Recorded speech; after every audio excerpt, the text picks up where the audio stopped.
Je viens te dire ce matin que c'est déjà accompli. C'est déjà accompli.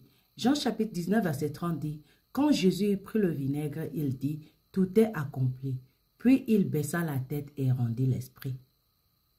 Ce matin, je veux que tu retiennes une chose, que toutes ces choses pour lesquelles tu t'inquiètes, toutes ces choses pour lesquelles tu doutes, toutes ces choses que tu es en train de te casser la tête à savoir comment je vais faire, comment je vais sortir de là, comment je vais arranger ceci, comment je vais arranger cela, comment je vais faire, je viens te dire, c'est déjà accompli. C'est déjà accompli. S'il te plaît, si jusqu'à présent tu n'es pas encore abonné, abonne-toi pour qu'on puisse grandir et se fortifier ensemble. C'est déjà accompli. C'est pas que Dieu est encore en train de faire. Parce que Dieu n'a jamais commencé quelque chose qu'il n'a pas fini en avance. Donc, c'est pas parce que tu es en train de traverser ça. Dieu connaît déjà la fin de cette chose que tu es en train de traverser. Dieu connaît déjà le résultat de ce problème que tu es en train de traverser. Et comme tu sais que tout concourt au bien de ceux qui aiment Dieu, de ceux qui sont appelés. Parce que quand toi tu es appelé, tout concourt à ton bien. Donc, que ça soit mal aujourd'hui, que ça soit mauvais, que tu ne saches pas quoi faire, que tu sois perdu, sache que tout concourt à ton bien. Et tu sais, lors de la création du monde, Dieu a travaillé pendant 6 jours. Et le 7e jour, il s'est reposé. Et jusqu'à présent, il se repose. Donc, il n'y a plus rien qu'il doit encore faire je sais pas, il n'y a plus rien qu'il doit encore faire. C'est pourquoi même Jésus, en ce moment, il est assis à la droite de Dieu. Il est assis. Alors, si Jésus est assis, pourquoi toi tu paniques? La réussite en Dieu, hein, c'est pas quand tu fais des efforts. C'est pas quand tu jeûnes, c'est pas quand tu pries, c'est pas quand tu fais toutes ces choses-là que nous pensons que quand je vais faire ça, Dieu va m'écouter, Dieu va agir. La réussite dans le Seigneur, c'est se reposer dans la tempête.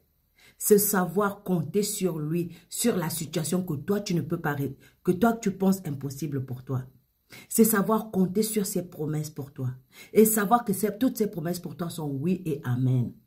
C'est le cas que de Jésus dans le bateau avec ses disciples.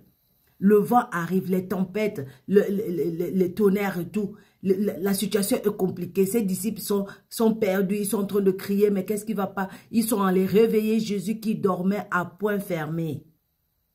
Pour dire, mais Seigneur, réveille-toi, on va mourir, ne vois-tu pas qu'on va mourir? Et il se lève et il calme la tempête et il leur dit, mais arrêtez de paniquer. On va arriver à l'autre bord, avec ou sans les vents. On va arriver. Et je vais te dire aujourd'hui, ma soeur, mon frère, que tu vas arriver. Et le bout là-bas, ce serait bon pour toi. Parce que quoi, toute chose concourt à ton bien. Et donc, même cette situation concourt à ton bien.